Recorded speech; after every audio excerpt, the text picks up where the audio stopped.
receiving this transmission. You are the resistance. Now, looking sharp as usual in a different studio, former Congressman Dr. Ron Paul, father of our best senator, Rand Paul, is here. So I tell you, we only got him for a little while. He's not too positive on Trump on some things, on foreign policy and on the economy. We'll get to that. But just up front, Spygate.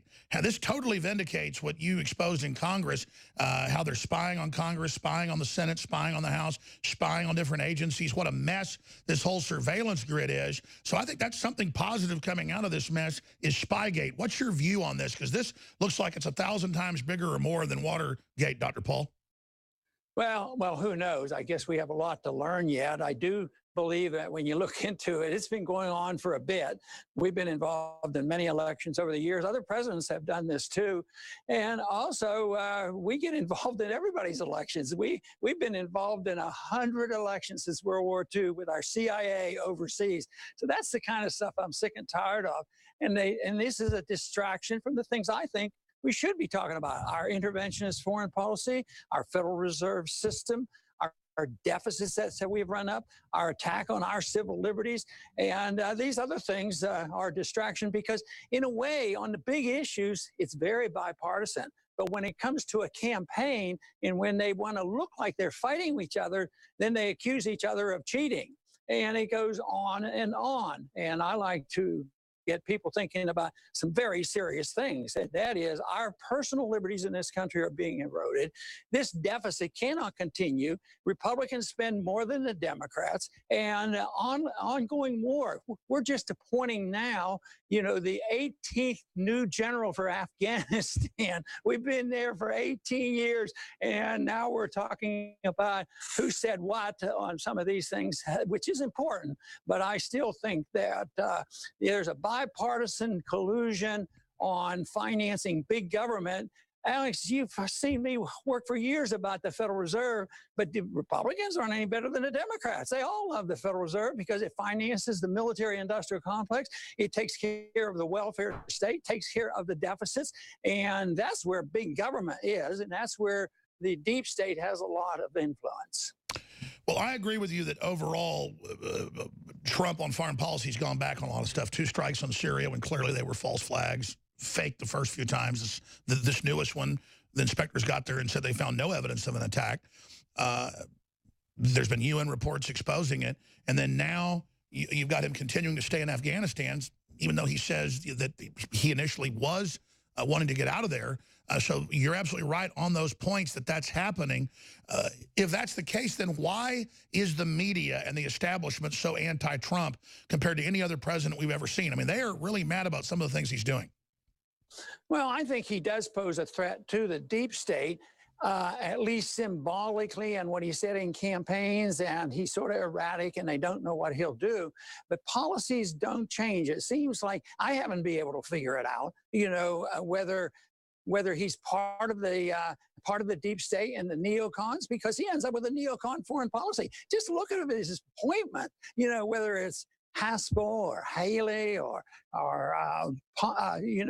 Pompeo. These are all neocons. So he appoints these people. So I can't figure it out, but the media still hates his guts because I think they can't figure him out, and they don't know what he's going to do. And he did say some great things, during the campaign. He actually praised me about my foreign policy, but then he goes and he does these other things. When I see what he did in Korea, I thought, well, this is good. This is what I've been talking about. But now it looks like it's going to fall apart again. So, and he talked about getting out of, out of Afghanistan. And last August, he sent 3,000 more troops over there after 18 years. So no, that is satisfying the people who really care about big government and care about the deep state. And why that happens, why he sort of shifts around, I don't know.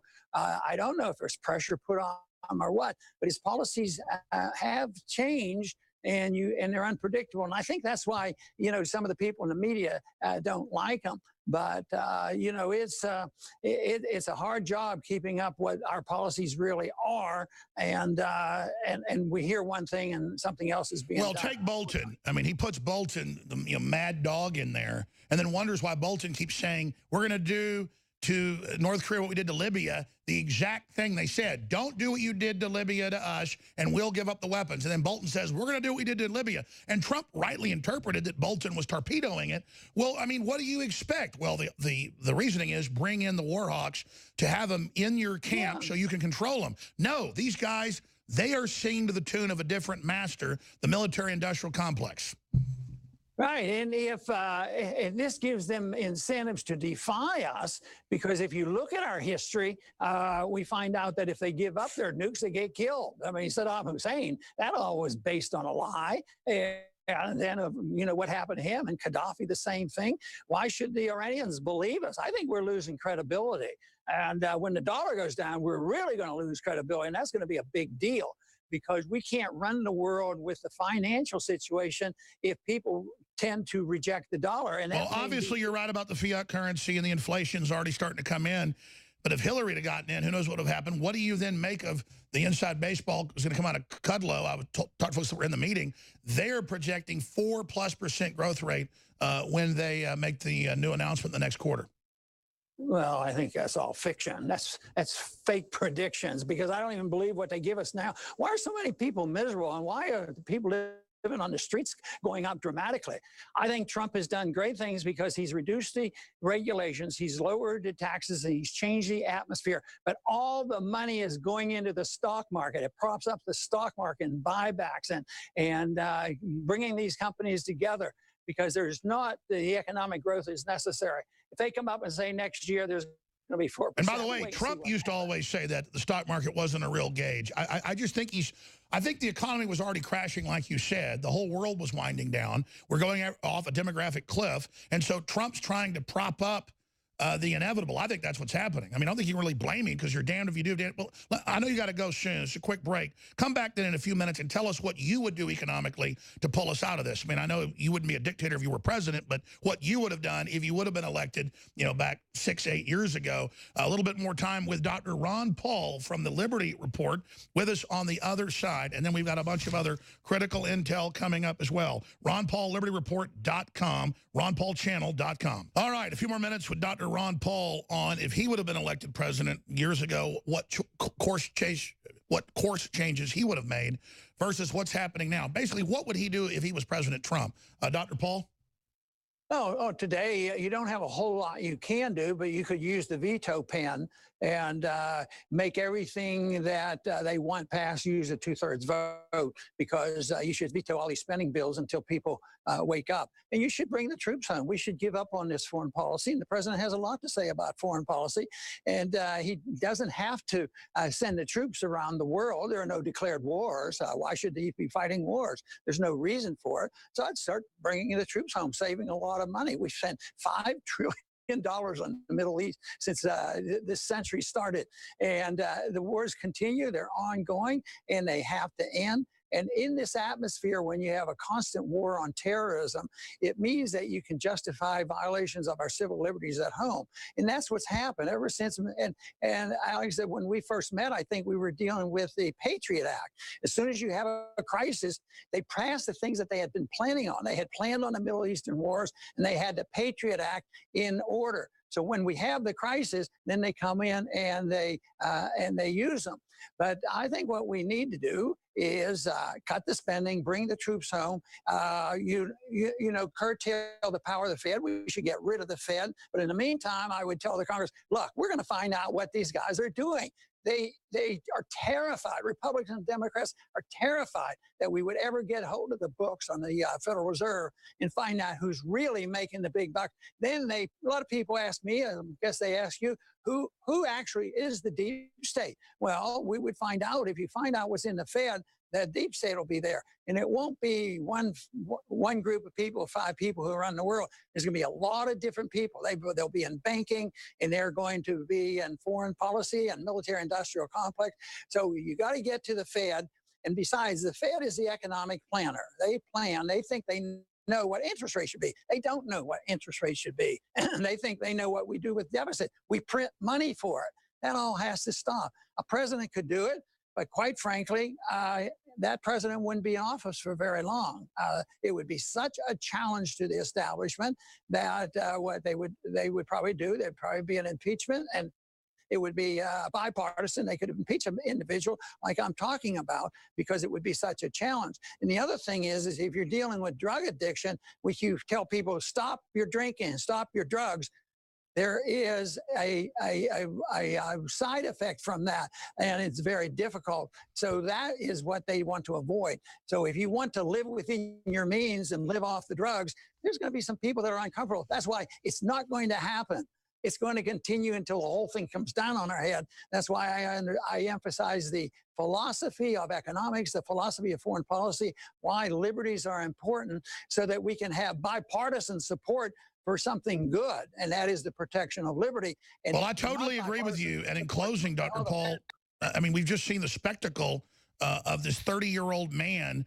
His parents have tried to kick him out for 8 years.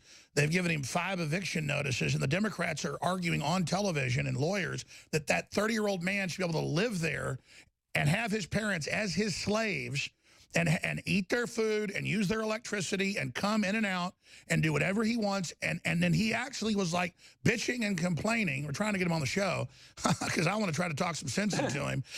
You know, that somehow he's being wronged. Doesn't he get that that's enslavement to say that his older parents have to take care of him? I mean, this entitlement is just next level. Bernie Sanders saying we deserve free health care, we deserve free school. Don't they know it creates Venezuela? Yeah, the only thing I can think about is I agree that this is ridiculous and shouldn't happen, but does it rise to the level of the Supreme Court and a national issue? Some of these things, you know, should be handled at the state level. Somebody in somebody's house. But that's what I mean. It went to the Supreme Court. A police. Yeah, that's the way it should be handled. But it's the philosophy that I accepted. It's the power of George Soros, you know, really looking for things like this. They want us to be noticing these insane policies because they want social discord, and that's what's happening. And the social discord that I worry about the most is the discrepancy between rich and poor. This is a result of monetary policy, but they can use this and demagogue it and say, well, what we need is socialism and all this other thing. We need more government. If we don't understand exactly why the social discord is coming from the wealth imbalance, but we have to realize that the wealthy get wealthy and the poor get poorer because of the monetary policy. Wiping out a currency wipes out the middle class. All we have to do is look at Venezuela. And that's what's happening here. No matter what you're reading about on the statistic, we have a dwindling middle class. There's no doubt about it. Some of them are doing okay, but it's all based on debt.